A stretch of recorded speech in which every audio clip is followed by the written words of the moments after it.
All right, there we go. Hey, what's going on, everyone? How y'all doing?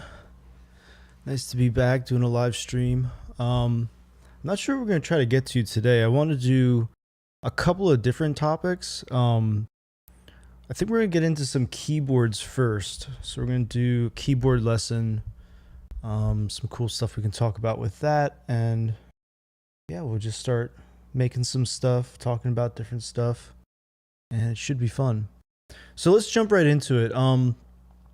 For today, I want to talk about different ways to come up with interesting chord progressions. And there's a lot of fun techniques that you can explore, but one of my favorites is actually using what I like to call the Beatles technique. You could probably call it other things as well, but I kind of noticed this technique in a few Beatles songs, and it's a very simple technique. Anyone can use it. So we'll just pull up here our keyboard, and we've got some sounds here we can work with. So grab these, and what we've got here is a major chord, or a major seventh chord. Now, one of the things you can try that's very interesting is just taking one chord and changing it slightly to see what it turns into. Some people might call this modulation, but a lot of times with chord progressions, we're always thinking of, oh, I have one chord, now what's going to be the next chord it has to go to make something that's interesting. You might be doing that on the keyboard or the piano roll. This method is way simple because it's just taking one chord and, moving a part of that chord to change it. So it's really neat with this tool because we can see that in action. So if I take this major chord, and let's say I just take the bottom note, the root note, and bring it up a half step, all of a sudden I have a D flat diminished chord. So it changes what the chord really is. And that's kind of interesting, right? And you can kind of take the same idea if we have a major seventh chord. So we just extended the chord, and we'll have the bottom note come up and have the top note come down. And now you have a full diminished seventh, or whole diminished chord, or full diminished, I think you'd rather call it, right? So there you go, from one to the other. And this chord's really great because it has a lot of tension in it. So just by going to it, it wants to go somewhere else, right? And we could just kind of easily take everything, slide it up to like a D minor seventh chord. So I just took everything. This goes up a whole step. This goes up a half step. And these move up by a scale degree. And you have the 2 chord in the C major scale, or D minor 7. So all of a sudden I've created a chord progression out of just moving notes on the edges of that chord.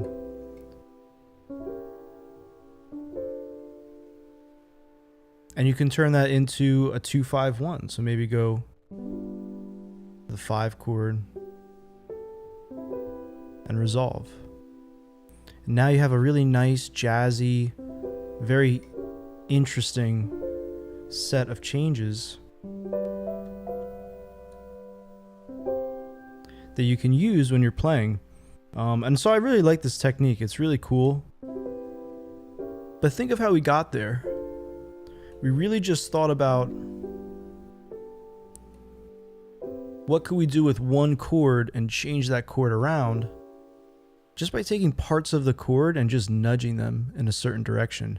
And that's kind of the basis of this technique. And the reason why I call it the Beatles technique is a lot of Beatles songs have some of that chromatic movement where one note in a chord is moving up or down a half step at a time, and it changes things. You'll hear it in a lot of Beatles songs. You listen closely to some of them. Probably one example could be maybe Something by the Beatles, or a lot of them, honestly. So yeah, it's a fun technique, and you can just play around with it, you know.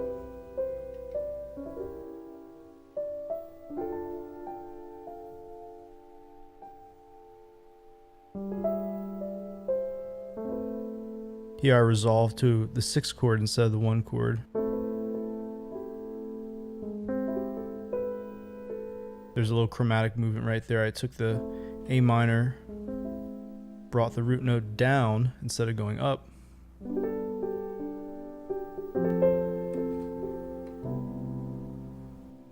So a really fun way to get yourself started, and you can keep it really simple. You can even do this with triads.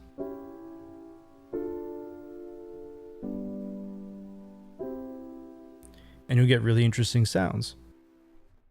And we can try this over a drum beat here. So we get some drums.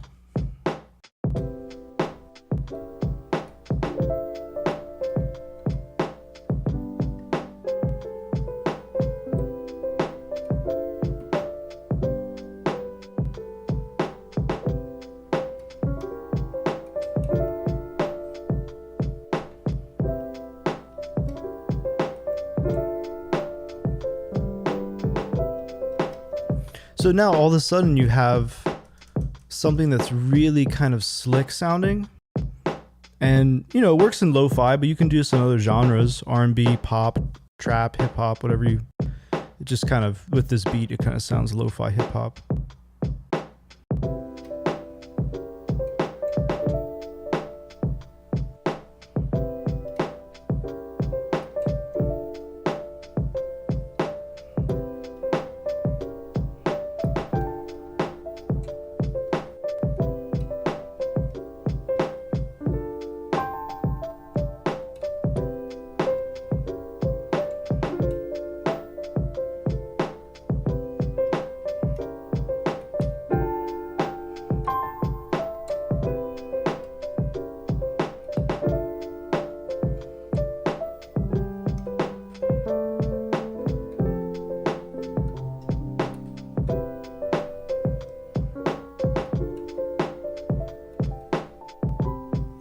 All right, so you get the idea. That's kind of one technique that I really like.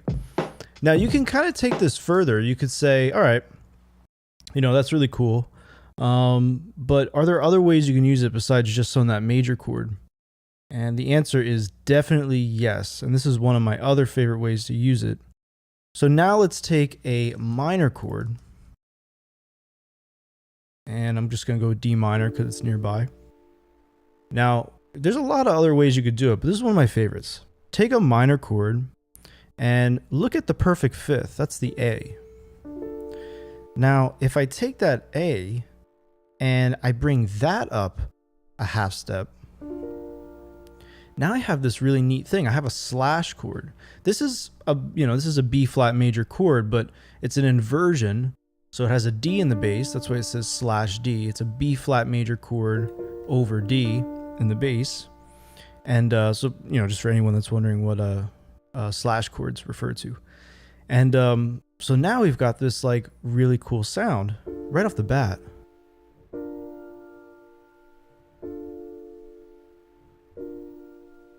And if you do that with some strings, it'll sound very cinematic. It's a very popular chord progression right there. Some of you might even recognize it from Batman, believe it or not. But yeah, so great chord progression, but let's keep going. Now that goes up another half step and you have a whole different slash chord. You can see below it says it's a B diminished chord with a D in the bass now. Totally changed the character of that chord. Just 3 notes still. Very simple. You could come back down as well, or you could go up. And it still resolves nicely to D minor because they share those two notes in the D and the F always throughout this whole modulation.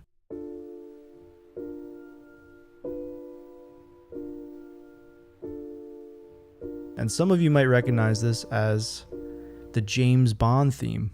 So James Bond uses this as well. So, hey, wait a minute. You could just take a triad and move stuff, in that triad, and immediately you have the basis for a variety of things you can do with your chord progressions. It's really amazing stuff. And I really invite anyone to take this, run with it, and try to make a track out of it, or try it with different chords, maybe a triad that you're used to.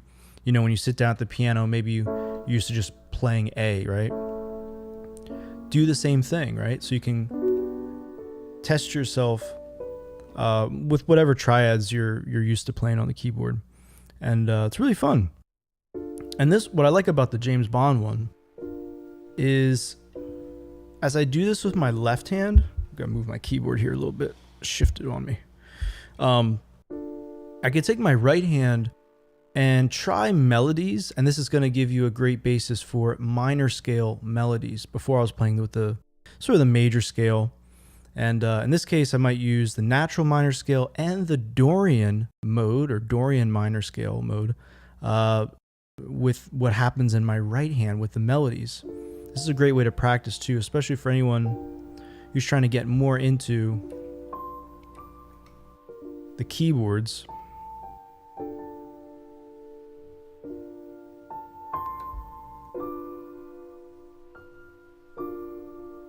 So you get these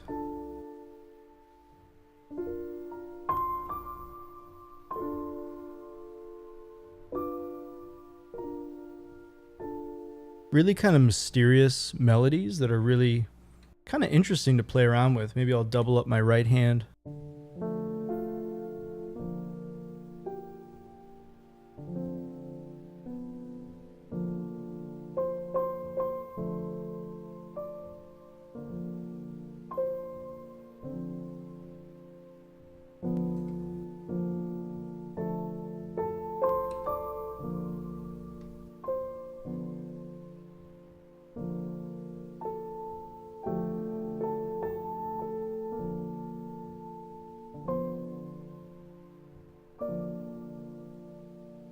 Pretty dramatic sounding. You can try it with a beat. Maybe we'll pull this down to 60.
So yeah, it's a pretty cool technique. That's the James Bond technique. So you're just taking one chord, you move one part of that chord, not even a chord, like just a triad, just 3 notes. Anyone can play this stuff. And then as you get used to your left hand moving that fifth, the higher note, in that example, take your right hand and start exploring the D minor scale, which, for you, or D Dorian scale, which for you is going to be all the white keys. So I'm not doing anything here that's super, super complicated.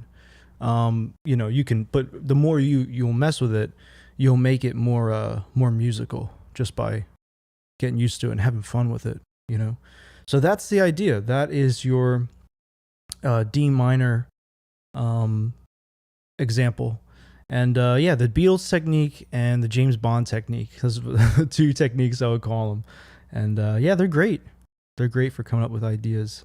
So yeah, and this will be out in a YouTube video I'm going to edit as well, because I really love doing the live streams, but I recognize too that most people on YouTube aren't watching live streams these days, at least not yet. So I'm also going to be editing these into videos, short little 3-minute videos, hopefully, that you can get into, especially if you're just coming in or you miss this stuff. So I notice a lot of people come into the live stream and they miss the stuff. They just kind of catch the chit chatting or stuff. So yeah, well, this will be a video as well, and maybe even a short. Although sometimes I just don't have time these days to do a bunch of shorts, and you know, they don't really get out there as much as TikTok, but might do a short as well. It's kind of fun to do. But yeah, I hope everyone's doing well today.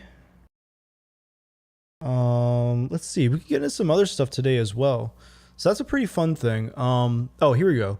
So another thing that I have been wanting to get into is talking about processing guitar sounds. So this is more of a music production, mixing kind of, well, not really mixing actually. This is like music production for sure.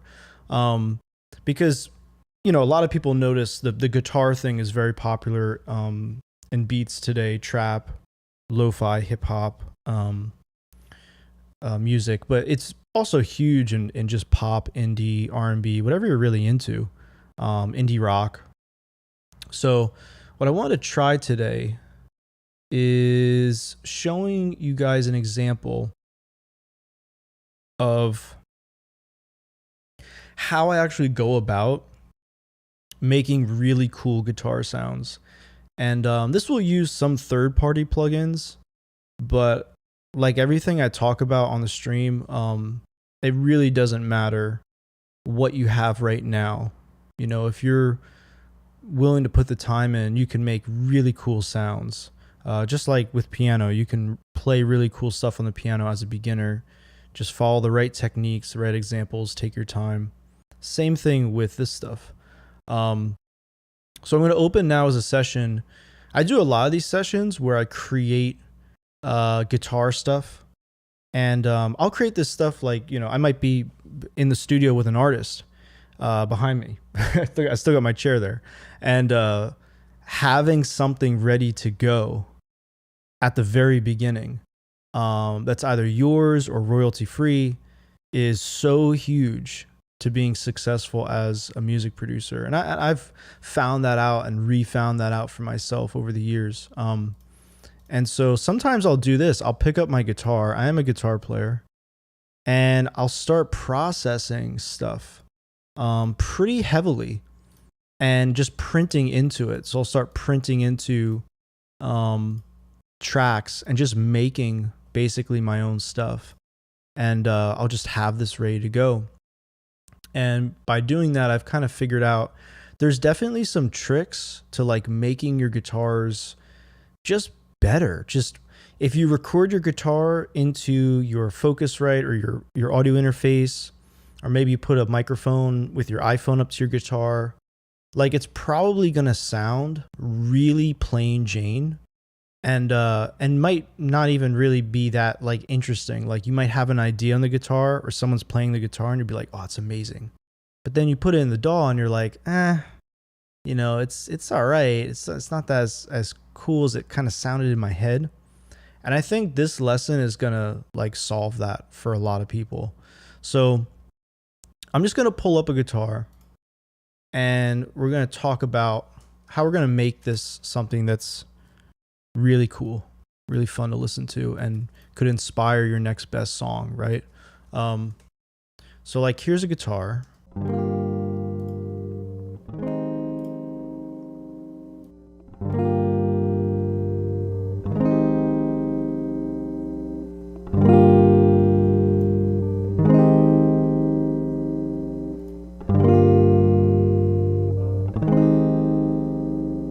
right, so super simple, right? It's like 2 chords. You know, it's not going to blow anyone away. it's recorded DI. So the first thing that I do is I'm going to use convolution on that thing. This has kind of noisy pickups on the guitar I'm using. So I've got the I've got this thing here. Actually, we'll make a new track for this one. So we'll pull this up in here with the clip. And we'll call this guitar 1 chords. All right, cool. So I do use this thing. If you have a buzzy guitar, it's useful.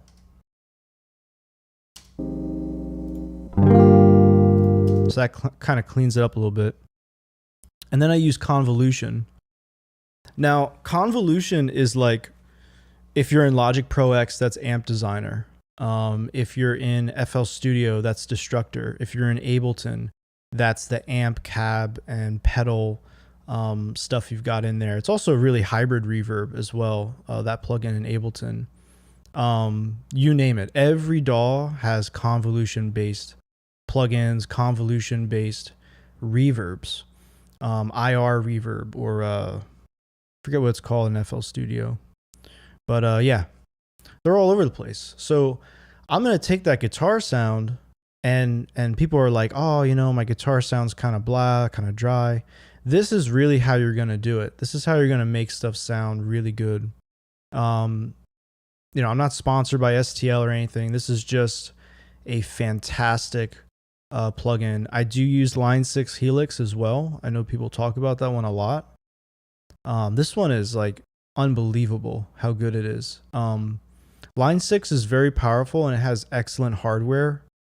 But Helix Native, I don't think really stacks up to this in terms of like the quality of the distortions and the quality of the cleans that you get from this thing, and the fact that you can get very creative with the effects. The effects are very good. They're very tasteful, very usable. Not as much variety as Line 6 Helix. And there's other ones out there too, but this one's really great. So we'll turn this one on and we'll see what it does to the sound. So here it is without. This is where we were.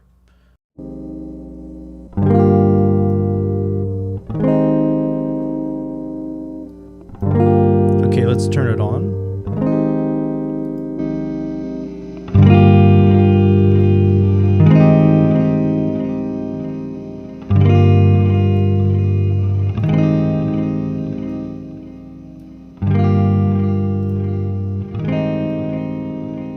So you can hear it totally changed the sound. It's got some delay on it. It sounds like it's going through a different guitar, a different amp. It sounds way more professionally recorded. Makes a huge difference. And this is a preset, by the way. This isn't one of my presets. This is just, I might have messed with this one a little bit, but it's just basically like, here's a clean preset with STL. Amazing. This is how they do it, guys. This is how you make stuff sound good, and you don't need a $3,000 amp, a $3,000 guitar, $2,000 worth of guitar pedals, a $3,000 Royer microphone. You know, you don't need that. So then we go and we have some fun with the Ableton stuff. This is Echo by Ableton. This is a tape echo emulation. So I add this on to make it even more just kind of bloomy, and I can solo that chain. And you'll hear this nice like wavy sound, right?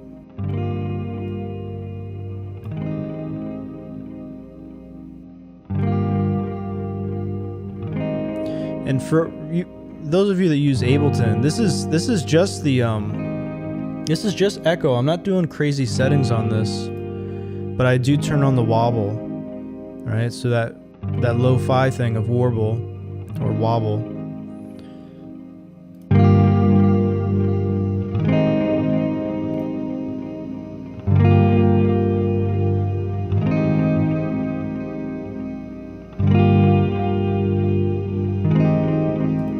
All right, so now we have a pretty cool sound, right?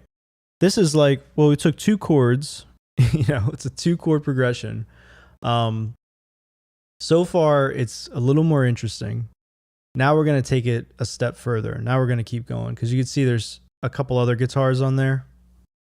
So now you're going to see how we get these really great guitar loops that you can use in trap and pop and R&B and singer-songwriter and stuff. This is where these great loops come from as well. It's layering the guitars. So I might have one guitar play pretty simple chord progression. Now I'm going to layer other elements onto it. And those other elements are going to have their own unique sound design. So then we're going to add on this thing.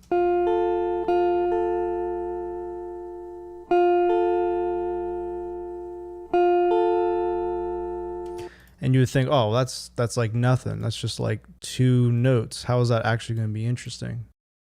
We take that and we just make this smaller. Get this out of the way. It's look too hectic on the screen here. And we turn this thing on.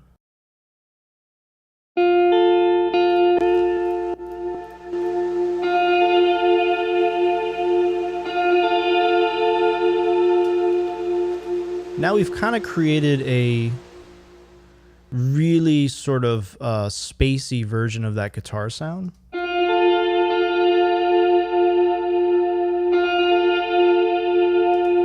Which is pretty cool.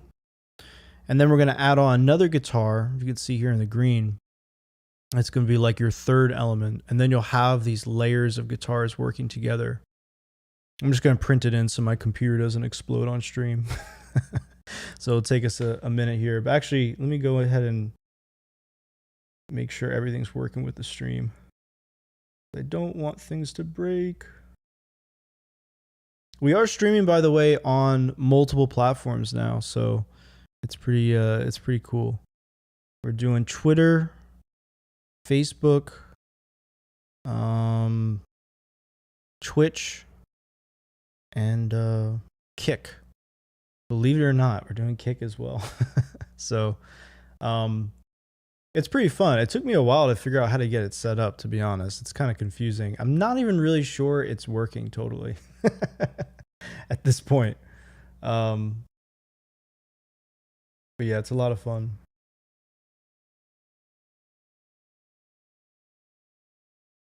I'm hoping it's working, but we'll see. We'll see what happens.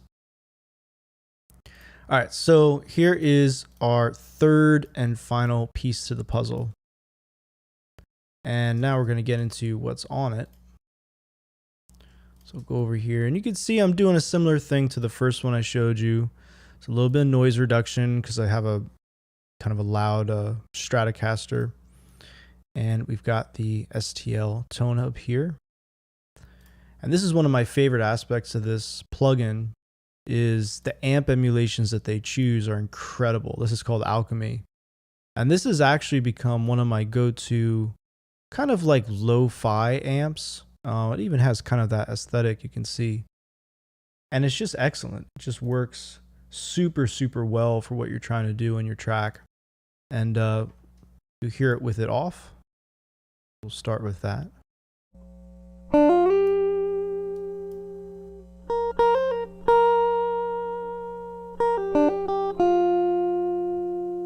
Okay, so something kind of lead guitar oriented.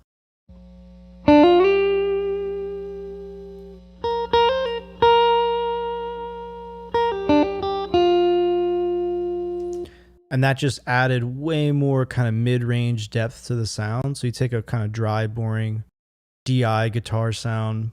Now it has tons more character. And then I'm going to put in my parallel processing here and we get this.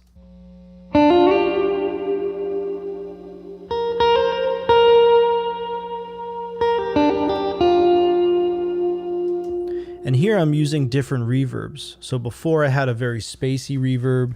Right here, I might be using more of a chamber kind of reverb, and it's going to give it a different type of color and dimension. And that's where these things are going to really come together.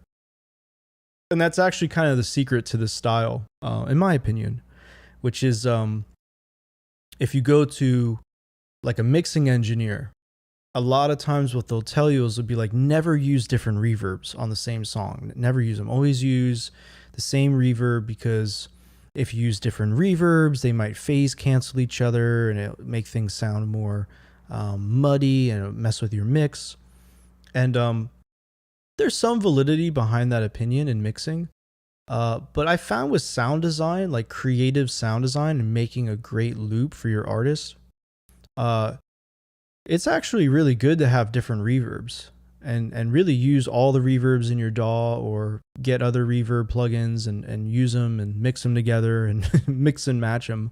Because you're going to get very unique combinations of tones, combinations of timbres, right? So this is actually kind of the secret to that, is you have the 3 different layers of guitars. And in just a second here, you're going to hear them all combined together. And it's going to give you something that's going to sound sort of like a complete loop, you know, something that you would get in a sample pack. You're going to hear it right here. I did see a question too. We did a live stream about 4 music producers that don't play guitar. And you can use guitar emulations. You can use like contact libraries. You can, you know, go into even a synthesizer like Citrus and get some faux guitar sounds, and they'll work. Omnisphere is also great for that. So there's a lot of solutions if you don't play guitar. But this is like more geared towards people that maybe have a guitar player, like a friend or themselves they can play, or they're pulling a sample off of freesounds.org or whatever. This is how you take your stuff and make it really kind of shine. So now let's go from our chords.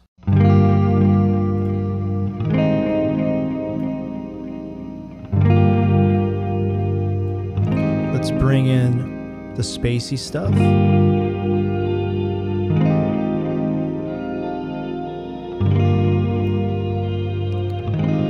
Now let's bring in the lead.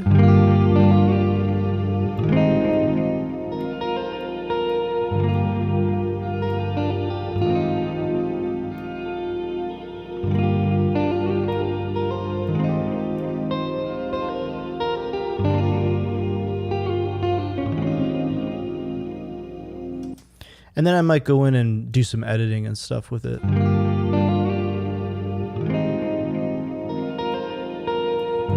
Just take that part there.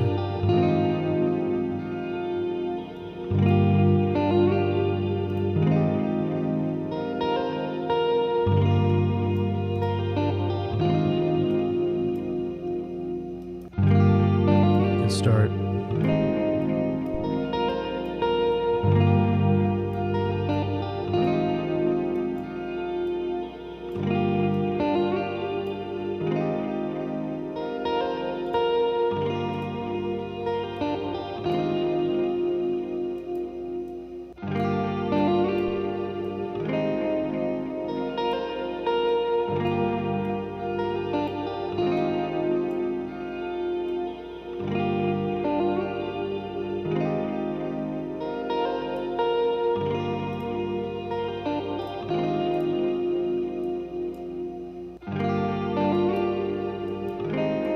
So I'm just cleaning up the lows.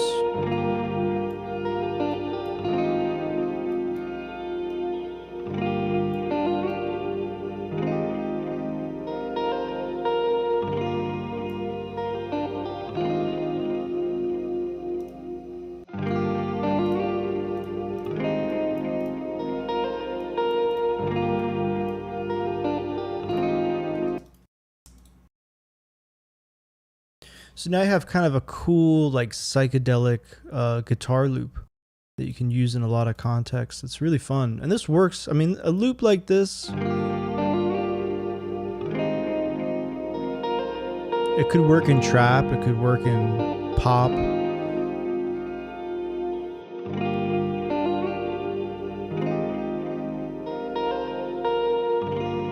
Kind of has a nice spacey, mysterious sound to it.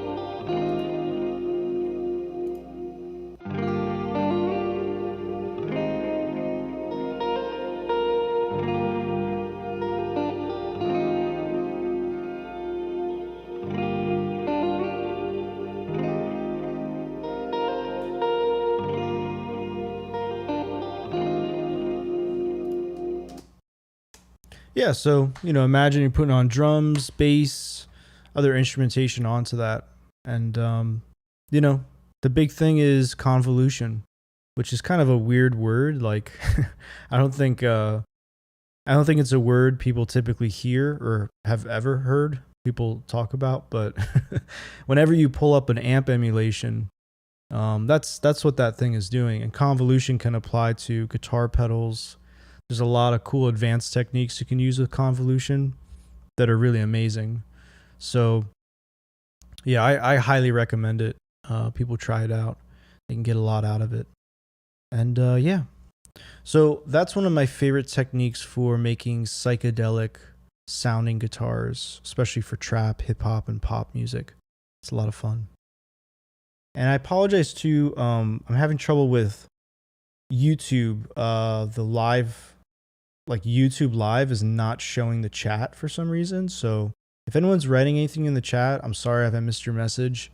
I just can't get it to like play nice with Restream. So I'm going to have to like look at what's going on with that. But you can also submit your questions to Twitter. You put them in on Twitter if you want. I'll open up my Twitter page. You can, or X, I should say. You can put them in there and I'll probably see them.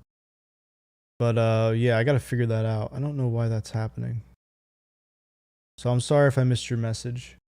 In fact, let me go ahead and see if I can view this.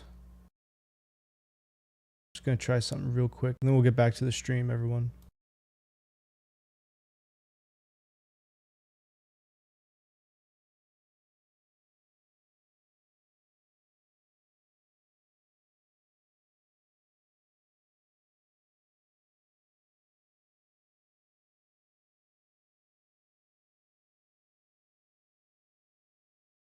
Okay, I should be able to see the chat now. Hopefully. Okay, I should be able to see the... Oh. That doesn't work. I just like replayed it through YouTube. Ah, that's a bummer. I wish I could see chat. That is not good. All right, so we'll do... If you have questions, just go to Twitter. Twitter, Tom Casey Music, Twitter or X or whatever it's called now. You can put your questions there because I know like halfway through the stream, people will have a question, a specific question, and I'm happy to answer them. I'm going to open up X and leave my notifications open. Okay, so what's next? What's next? Oh, I've got a topic actually. Since today I'm like doing different topics, I had to like, I wrote down a note to talk about something because a lot of you have probably seen my channel for a while. I've done a lot of shorts and videos on different stuff in music production, and I do have a lot of students. That's like, full disclaimer, I do teach a lot as well, which is kind of why I have a YouTube channel. It's like an outlet of that. Okay, so I run into this question a lot, and it's a really, really good question. Now, I don't know, I'm gonna pull it up here, and I'm probably gonna make this into a video on my channel just because I think it's a good idea. Has anyone here heard of Venus Theory on YouTube? Venus Theory. Great channel. Fantastic channel, consummate professional, talented dude, great videographer too. I love his production and everything. He made a video not too long ago about sample packs, and I had no idea that he also used to make sample packs, or I think he still does, which I did and still do. I actually have my own company now, but making sample packs for companies and all these different kind of platforms and stuff that were really big 5 years ago, and they're still big now. But so I had a student show me one of his videos. I'm gonna pull it up, and it's basically about sample packs. And what I think is interesting about the video um, is it kind of opens up that discussion of like, are sample packs okay to use?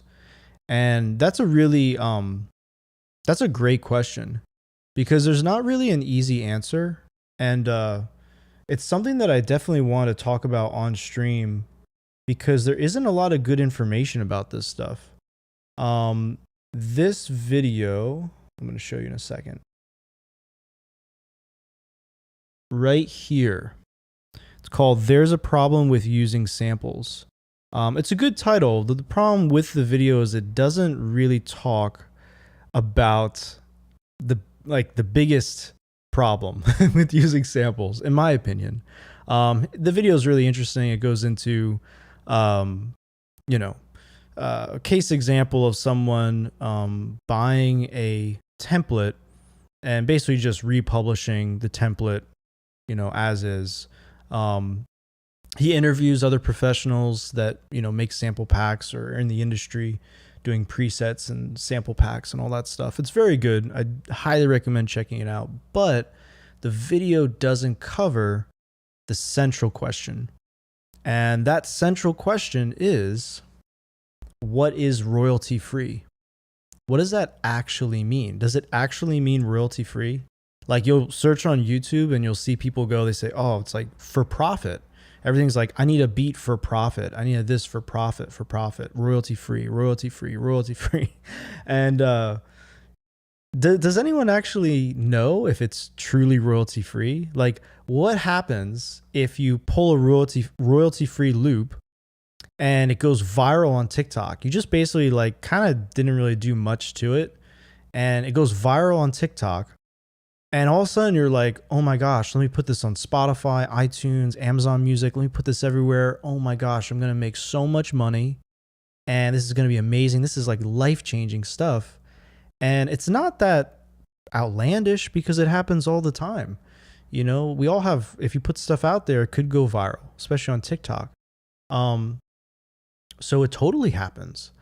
And when that happens and you're using something that's marketed as royalty free, is it actually royalty free? Are you gonna make all that money for yourself? And unfortunately, the answer in a lot of cases is no. It's not that way, and I'm gonna explain why. And I learned about this topic the hard way a few years ago, and now I teach the topic. This summer I did some courses for students, like group courses for students where I live. And we actually covered this and I made a slide, believe it or not. So I made my own product slide, which is really cringy and stupid, but I'm going to pull it up now if I can find it. And I think it's going to explain things really well for people. So give me a second here. Here it is. Okay, so let's imagine this is a web page. It's not going to look like a web page, but just imagine that it is. Okay, this is the slide that I use too. It's ridiculous. So this is our web page. I think a lot of let me get rid of myself here. Hold on. I think a lot of people make websites that look like this these days. So it could count, So this is something that you're going to see. This is a joke, by the way, but, well, not really, a little bit. So you'll see a sample pack and, it looks great. And you're like, oh my gosh, I want to buy this. This is amazing. This is exactly what I need. I need 5 kick drums, 3 snares, 11 melodies, royalty free and sample cleared. Perfect. If I make it, if I hit it, all that money's mine, right? That's what I want. And then a lot of times on the page, you're going to see, it says 1 million streams limitation or up to 1 million streams, sometimes 500,000, sometimes 250,000. What that means is total streams. So let's say your song goes viral on TikTok, you pick up about 100,000 streams on TikTok, and then that transfers to Spotify, you get like 250,000 there. And it kind of evenly displaces across the platforms. But basically, you get to 1 million or 500,000 or whatever. What that company is saying is that it's no longer your music. So it's royalty free until you have a successful song. Once the song is successful, at least what they're claiming, they can, put their hand in your pocket and take your royalties. And I don't know, take a portion of it or claim it, put a copyright claim or copyright take. I don't know. It's hard to tell, but that's what they're saying when they put out these sample packs. And that's kind of the thing that I wish people were a little more aware of, because it's so common now. A lot of times people will make a sample pack, they'll sell it to people, and then in the text document that comes with the download, it'll say something like this. And who opens a text document, right? Who reads the text document? But they're saying, legally, and this isn't legal advice. I'm not a lawyer. I'm not an entertainment lawyer. I'm not a copyright lawyer. You'd have to talk to a lawyer and maybe invest some of your own time and resources to do that. But this is what they're saying with these sample packs. It's very common. It's possible that some of these sample pack companies are licensing their stuff onto bigger platforms. We won't name names, but they have these stream limitation thing going on. And, I feel like it's something that's important to be transparent with people about. It's not something that I agree with. I think if you're going to make a sample pack, you put it out there for people because you're making a product. So whatever money you make off of the sample pack or the synth preset pack or the whatever, you're making that money from selling a product, not like scheming to like claim royalties down the line. I've never agreed with that. I don't really know. It just seems like a very schemy kind of business model to do that to people. If someone picks up a sample pack and they make something out of it that's transformative, it's fair use. So that's kind of like where I stand on it. But I like to educate people. It's something I genuinely enjoy, as cringy as it sounds. And I think that that's not something talked about very much. So yeah, if you were wondering, royalty free could mean total BS, basically. Total BS.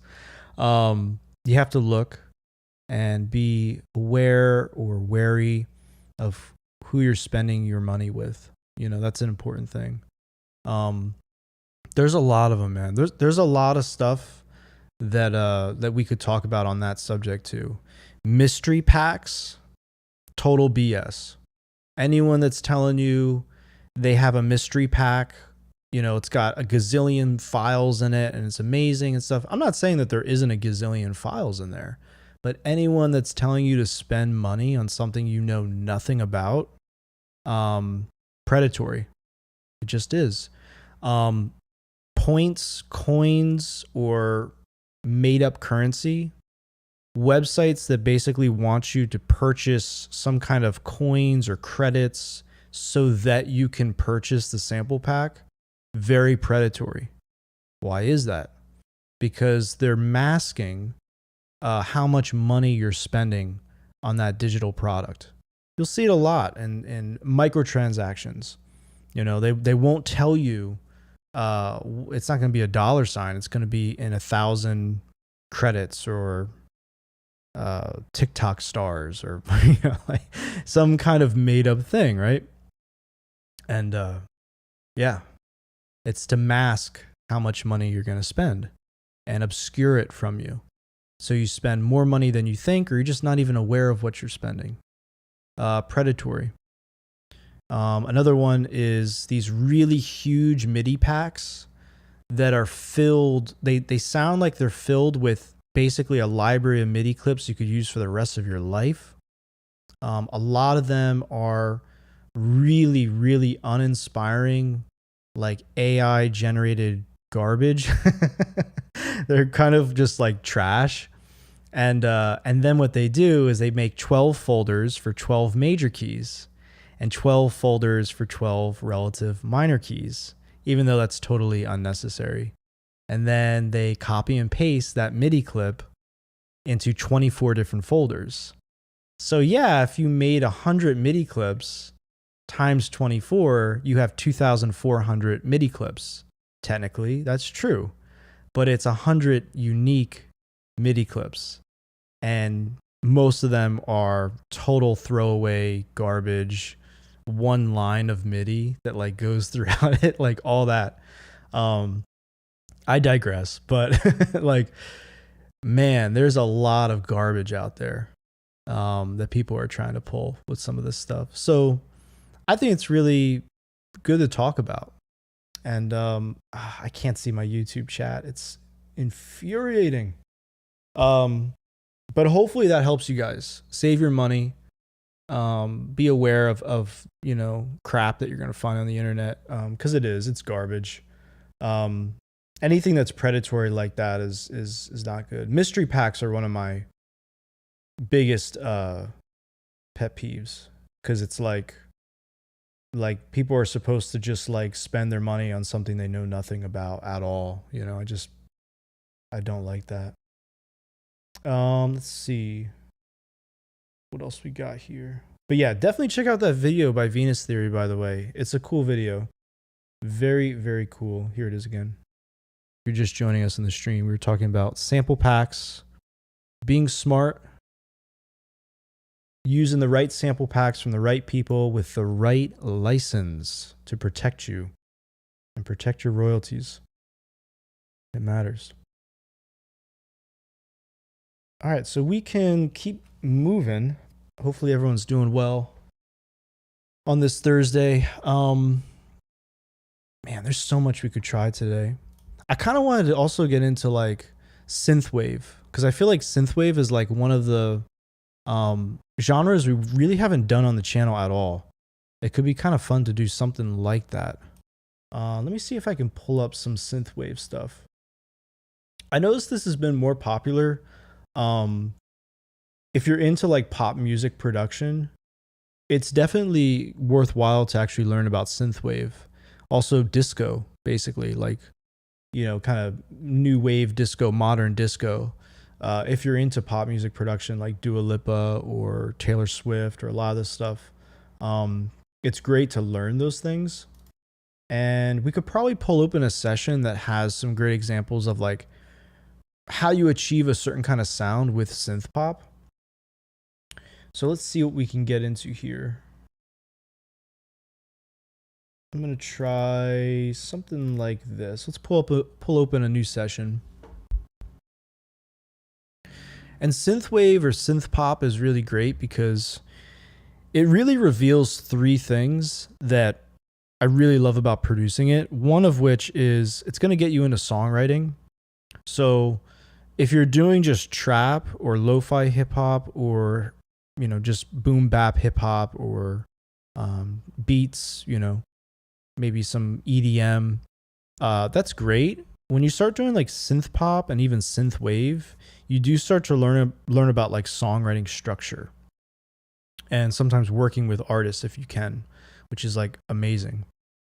The second thing that's really amazing about synth pop and synth wave that you'll learn is processing different synthesizer parts, you know, and what actually kind of goes into that, which is really, really amazing. And the chords, you know, that are going to work really well in that genre. So here I have a session. We're kind of trying out like different ideas and stuff. And what I love about this is the sound design that you can get into. So here we have a chord progression, and you can see it's pretty simple.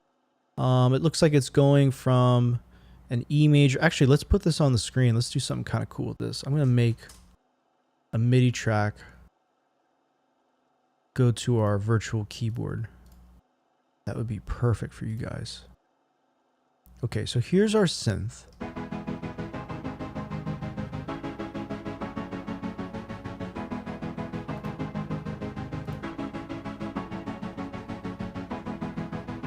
And we'll turn it up as well so you can hear it a little better.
Alright, so I can't get the virtual keyboard to show it for some reason, but basically you have an E major chord progression.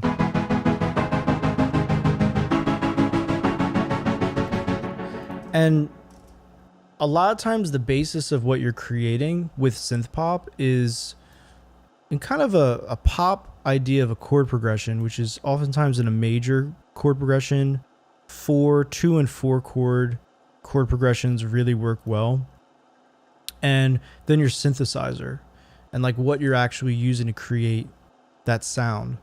And this is one of my favorites. This is like a sequence style synthesizer sound. I call it a sequence sound because it's got some percussive movement to it, right? It's sort of choppy sounding. So it immediately makes it kind of interesting to the ear. And then as you start to add in other elements, like here you can hear we have some kind of cool drum machine.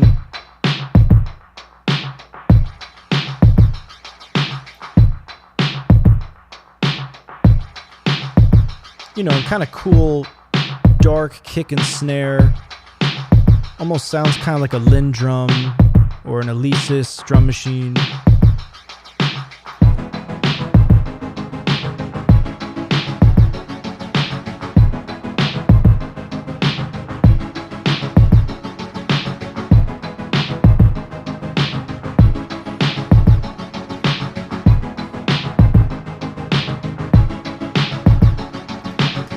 And this is really the formula for a lot of synth pop and synth wave type stuff. Synth wave oftentimes can be instrumental, but synth pop, when you get into that range, right? It's, you can imagine if you took these, so imagine you took these chords and you put them onto a kind of regular old piano. So you were sitting at a piano and you started playing them. It would actually be really simple, right? There's not a ton of, let me see, let me grab piano. There's not like a ton of things going on with it. It's just 4 chords. Pull up a regular piano, we'll solo it.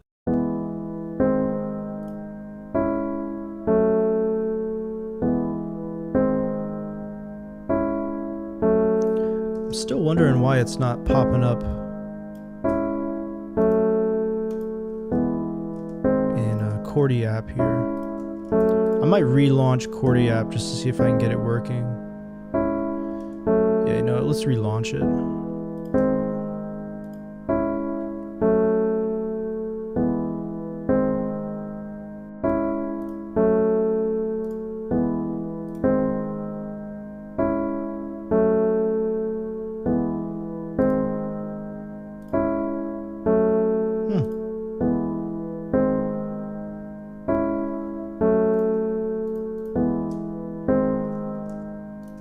Oh, there it is.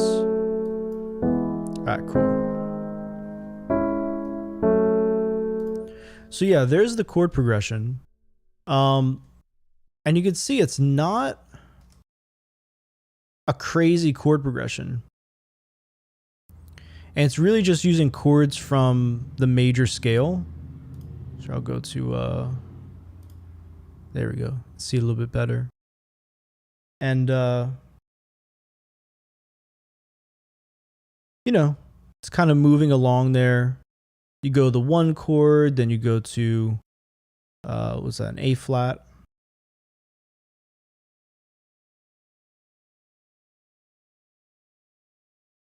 So pretty simple, you know, it's not designed to be super complicated. Actually, we could put this in the key of E major too. It'll make more sense to people. There we go. So you can see there.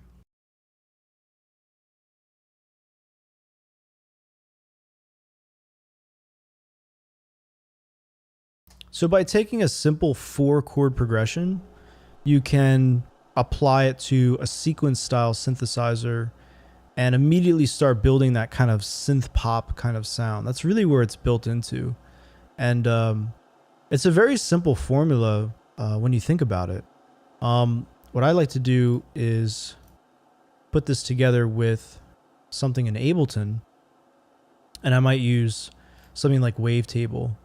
By the way, if you're new to the stream or new to the channel or you've never seen me before, you can go to the link in the description. You'll probably find it in my global link or in my Twitter or wherever, where we have tons of free downloads for wavetable.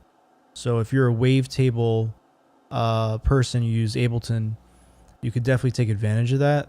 There's tons of presets that you can download for free. And they're really just there for your benefit. They're learning tools, really. I don't know how many sequenced presets I've done, but I want to create one for synth pop, and that's sort of Taylor Swift kind of sound, you know. So some, especially some of her recent stuff. How do you make that sound? So here we have a default wavetable instrument. I haven't done anything to it. I just kind of brought the, you can bring the parameters up here. So it's funny when it's just kind of like a sine wave, it does kind of sound like an organ, which is kind of cool. But we're going to take it a different direction, and we're going to go for that sort of synth pop, Taylor Swift kind of sound, with one synth. You can do a lot of synth layering, but we're going to do it with one. So I'm going to turn it up to more of a buzzy sound here. I'm going to pull this up. I'm going to turn on the other oscillator, and you could stay in like the basic shapes menu. I really like the saws. I think they're pretty cool. And there's quite a lot of saws here, by the way, and they all have different timbres.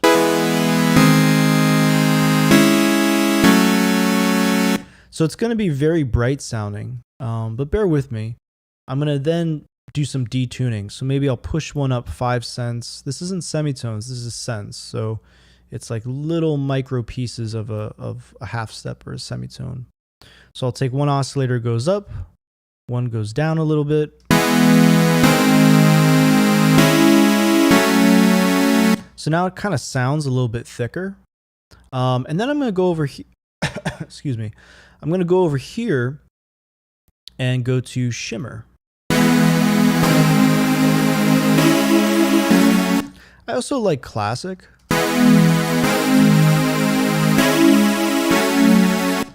But I find shimmer is sometimes, you know, just sounds a little bit better.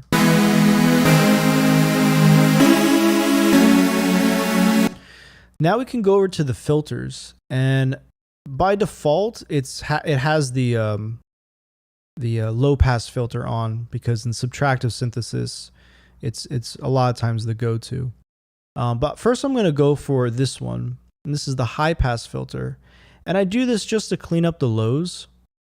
I'll turn it on to 24, so it's a little bit steeper, and I'm basically cutting, you know, up to like 90, because from my perspective, I'm probably going to have a bass anyway, so I don't really need all that stuff on the bottom.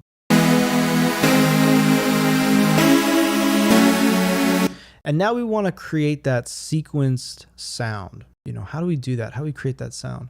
And that's where the movement comes in with your LFO. So if I go over here and I turn on this other filter, what I want this filter to do is move like that, right? But I'm not going to do it with my mouse, just like grabbing it, right? So I'm going to have an LFO act on that filter to do it for me. And it can create a really cool sound. In fact, I can have this LFO over here, this little thing, work on multiple things. And I can have it do it rhythmically. So, you know, this little button right here, everyone misses, you know, click that. It's going to be synced to your track.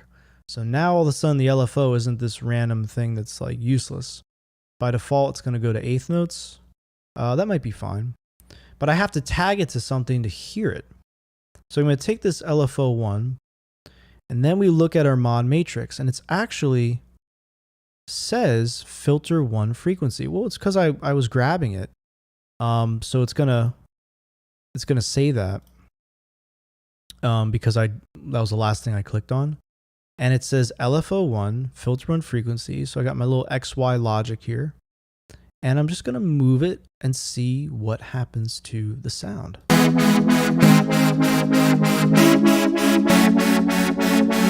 And just like that, this thing is, oops, sorry.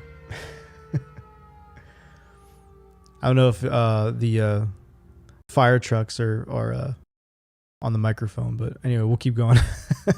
So now that LFO is acting on that sound. So I can move that up to 16th notes. I can change the shape of the LFO. It's kind of awkward shape there. I'm not a huge fan of that. And you get some kind of crazy sounds, right? Just with messing with this stuff.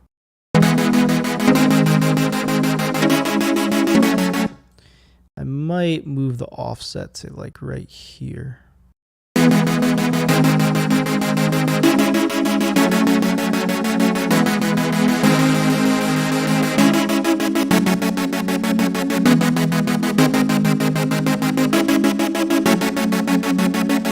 So now all of a sudden you have this pretty cool sound. And if you want to shape it further, you can totally do that.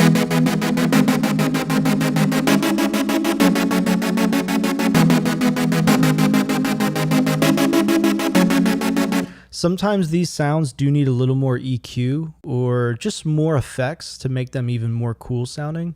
So you will see me like grab an EQ and put it after it and do a little more shaping.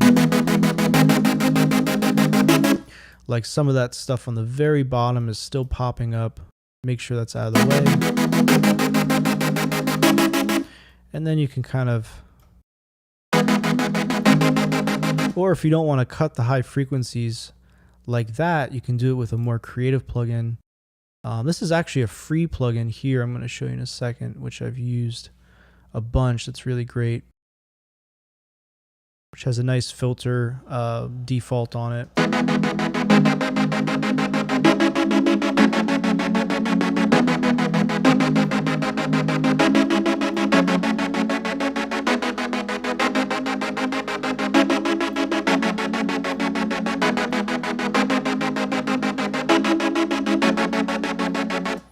And that's kind of how you create a really interesting, basic, super basic, sequenced synthesizer sound.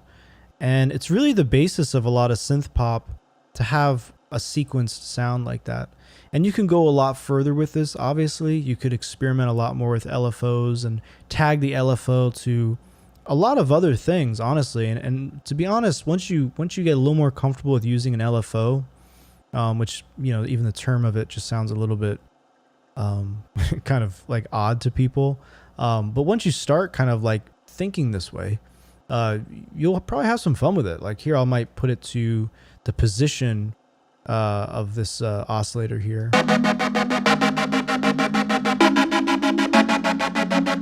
And just kind of change it a little bit. Maybe I'll do it on this one as well. See, whatever I'm clicking is giving me that option, and I can keep stacking this LFO to act on other parts of my synth preset.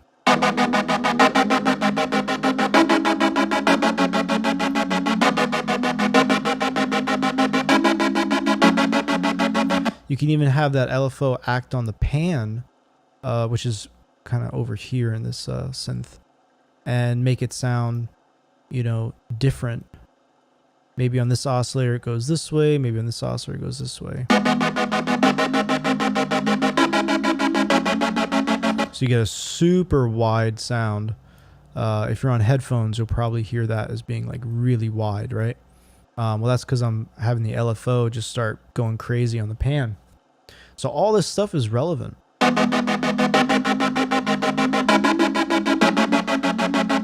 So you can really have a lot of fun with this. For synth pop, it's really useful. A lot of synth pop tracks are kind of getting this kind of sound, you know, the kind of the cool sequence synthesizer sound. And notice too, like it makes your life a lot easier, because when you look at your MIDI, I don't have like 1,000 MIDI notes that I had to like painstakingly like draw in with the mouse. I just have long chords, and all the choppiness is coming from the synthesizer. So the synthesizer is programmed to give me that cool staccato sound. I don't have to sit in here and, you know, kind of go like this for an hour and, you know, have a million notes. I don't have to do any of that. So that's also kind of like a practical reason to do this, to learn about LFOs. And yeah, I'm going to check my Twitter in a second. I'd love to do a little more stuff about this with, let me go ahead and turn this off so you can see this also. Do some of this with Citrus as well. I'd be happy to do some tutorials on that in the future. If there's people, you know, at the channel that want to see it, I'm happy to do it. But this is basically your synth pop preset. Am I saying that this is like the end all be all synth pop sound? No, not at all. But listen to some of the latest Taylor Swift. This is a sound you're gonna hear. So yeah, I'm gonna go check my Twitter now. It's been a while since I've had a chance to do a longer stream, so this is fun. Hope we're covering some interesting stuff for everyone.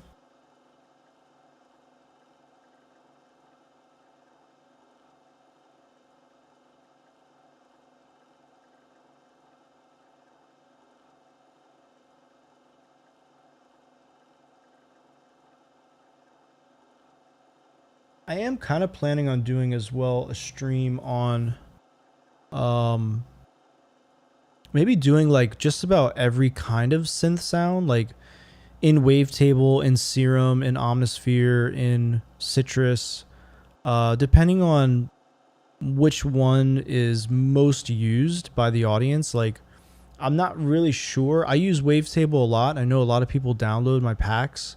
The free stuff that I've put out, there's people just download it like crazy. So I know a lot of people do use Wavetable that are Ableton users, but I'm always interested. Like, let me know in the comments what you use, even if it's third party, because I'd love to do a stream or a video where we basically just go through and like do all the different preset types.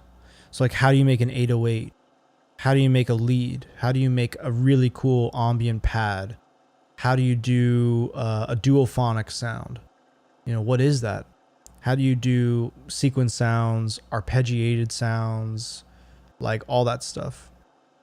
And sometimes it's a simple explanation. Like arpeggios, you could just be like, oh, go to your MIDI effects, grab the arpeggiator, and done, you know?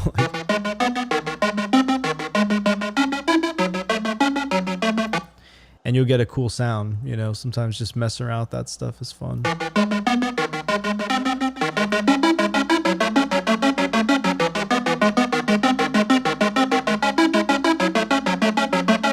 But I'm a huge fan of that because if you know how to use the synth that you do have, you'll learn how to do it with other synths intuitively because you understand the concepts, right?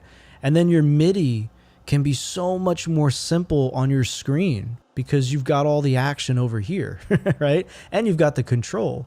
So that's why I'm like a huge proponent for that. But yeah, it's been fun to do another stream. It's been a while, and I don't have like a ton of time today, but it's nice to just get back online and make some content for you guys. Hopefully you found it interesting. We talked about a bunch of stuff today too. I mean, man, we did keyboards, we did trap guitars. We talked about royalty free being like the most predatory term in marketing for sample packs.